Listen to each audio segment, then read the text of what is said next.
So I'm here with Coach Brandon Brown, East St. John football coach. Coach, just tell me, how does it feel to be on this field, 2-0? How does that feel? Like, what is your motivation coming into this week? Well, you know what? We actually, we just fired up. It's been a long time since East St. John been 2-0. Yeah. So having the opportunity to go into, this Hahnville game, which is a very big game for us, it's a great feeling. And actually, going into year number 3, it's my first time having them at home. The first 2 years we've been on the road to them, and so we get an opportunity to play them here. And so, we fired up about it. Our guys are extremely excited, and that's part of my job. Bringing back the excitement, to the program. And so, I like where we headed. I'm just, we ready for tomorrow night. Okay. So, you got a lot of young guys, seniors left from last year. How do you keep those guys motivated, especially with the hiatus that we had? You couldn't really start on time. How do you keep those guys motivated? Well, you know what, that's an adage, an old adage in sports that said, players, when they know how much you care, they give you everything they have. And that's kind of what it is, just trying to let our kids know that it's bigger than football, it's bigger than athletics, that they really care about their well-being. So, like you said, with the COVID and everything, we weren't able to do much, but we stayed in constant communication with those guys. And when we did come back, it wasn't really about football, just getting in touch with them, just finding out, how they was feeling about things, how their family was doing, or had they lost anyone with the COVID. And I think that that goes a long way. The kids really know, like, what, coach really cares. It's bigger than football. And so when it was actually football time, from the word go, they meet expectations. Okay. So speaking on just how much you care, I see I've been watching the practice. You're really interactive. You're not just a talkative coach. You're not just one that stay on the side, but you're one that really get into the mix and show them, the way it's supposed to be done. Why you feel that's so important for the guys out there? Well, you know what? So, and I find it out just being in the education field. You can never take for granted, something kids know or something they don't know, and even with adults. And so, I'm more of a hands-on guy. I want to actually show my kids, and it's bigger than saying, and I tell you what, in year 1 or 2 of coaching, I never forget it. I was a defensive coordinator at a school in Mississippi. We were playing a team, and I had a defensive back just kept making a mistake. The head coach was like, "Coach, you got to fix that." I'm like, "Coach, I keep telling him." He said, "That's the problem. You're telling him and you're not showing him." And from that day forward, it really meant something to me. So, every chance I get, I want to do more than just tell someone. I want to show them.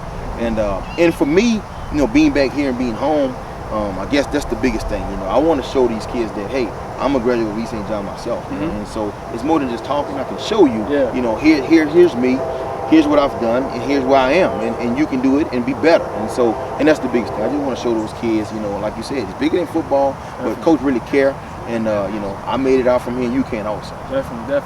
So you got some special guys on the squad. You got Cortez Fisher. Tell me a little bit about him. He's been balling these last few games. Right. Last year, it wasn't the greatest year for him, but this year he's coming in strong. Just tell me a little bit about him. Well, you know what I appreciate the most about him, he embraced his role. Like you said, last year, he came in with a lot of hype. We knew, watching him in middle school, watching him in Little League, he'll be a really good player for us.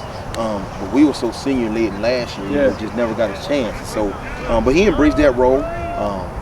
Found his role on special teams, and so and now he's the guy. And he understands that.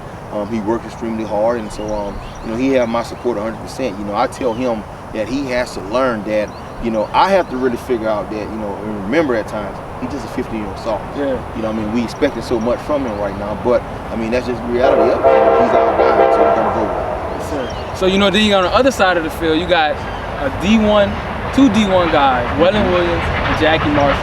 Those guys aren't just here for fun. They're definitely leaders, speaking up on the field and everything. Just tell me a little bit about how those guys, speaking up, that leadership is very important for the team. Well, what having guys like that makes my job a whole lot easier. You have guys, Willen's been a starter East St. John for 4 years.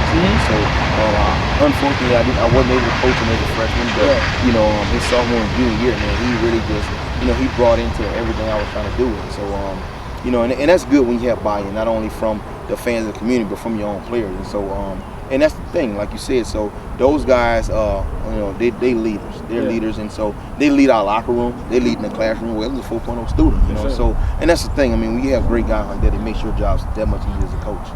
Okay. Speaking of academics, tell me a little bit about just why it's important not just to be yourself a leader on the field, but motivate those guys to be a leader on the field. And what's some of the things that you try to instill in them just as young men? You know? Right. Well, here's the thing. So, you know, it's books before ball. Yeah. You know, and that's our slogan that we talk about. But I tell my guys every day, you know, this go hand in hand. So if I can't trust you to go in the classroom and be the best student you can be, it's no I can trust you to be the best athlete. Sure. And so this kind of goes hand in hand.